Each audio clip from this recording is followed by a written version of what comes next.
आज Doubtnut app download करें। Doubtnut पर अपने सभी गणित, रसायन विज्ञान, भौतिक विज्ञान और जीव विज्ञान के डाउट्स का करो सफाया।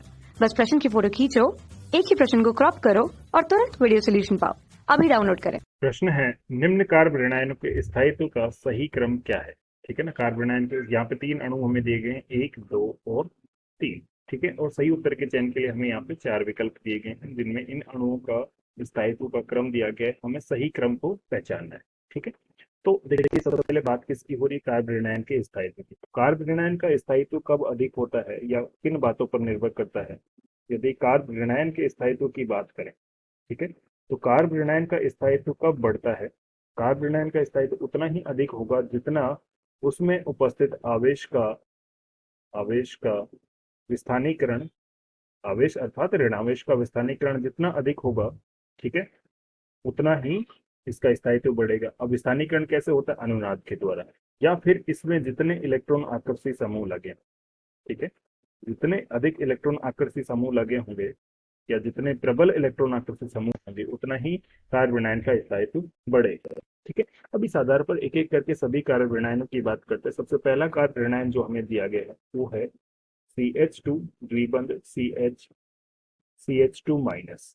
यहाँ पे ध्यान देने वाली बात यह है कि ऋणावेश, फिर सिग्मा बंध और फिर पाई बंध, अर्थात यहाँ पे एक संयुग्मी सिस्टम उपस्थित है, जिसके आधार पर क्या हो सकता है? यहाँ पे अनुनाद हो सकता है। और अनुनादी संरचना इसकी किस प्रकार से बनेगी? यहाँ पे ऋणावेश आ जाएगा, यहाँ पे CH और यहाँ पे द्विबंध आ जाएगा। अर्थात इस अणु में उपस्थित जो आवेश है वो 2 कार्बन परमाणुओं पर क्या है? विस्थानीकृत है। इसी प्रकार यदि दूसरे अणु की बात करें तो दूसरा अणु हमें क्या दिया गया है? CH3 C double bond O CH2 minus. ठीक है।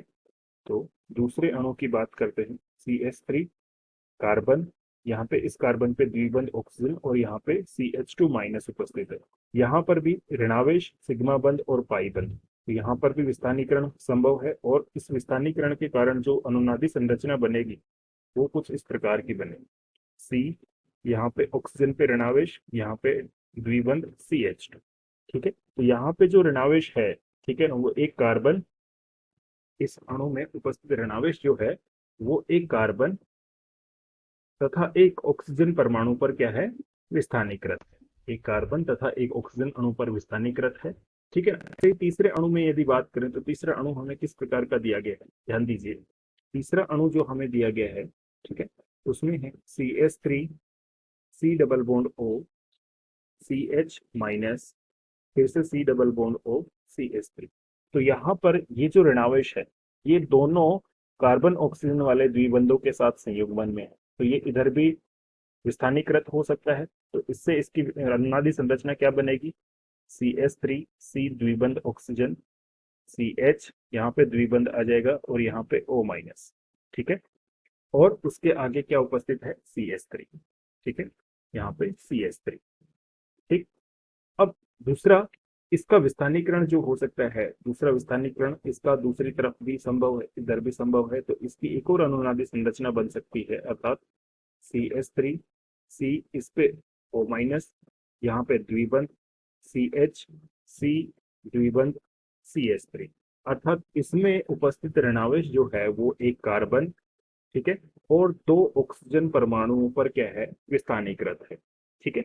अब ध्यान देने वाली बात यह है, देखिए एक और बात, क्या कि ऋणावेश जो है, किसी भी अणु में उपस्थित ऋणावेश जो है या ऋणायन जो है, ठीक है, ये ऋणायन जो है अधिक विद्युत ऋणी तत्वों पर अधिक स्थायी होता है।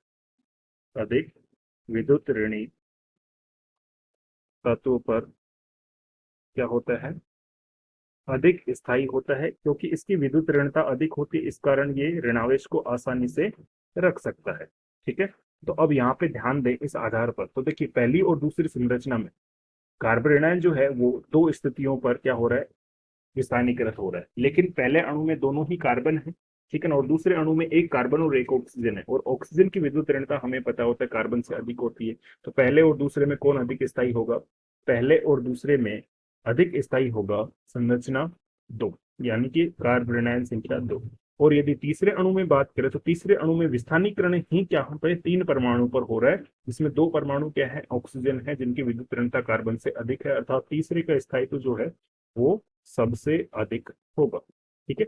तो स्थायित्व के सही क्रम जो प्राप्त होगा हमें वो होगा 3, 2, 1। ठीक है, दिए गए विकल्पों में यदि ध्यान से देखें तो 3, 2, 1 अर्थात विकल्प सी।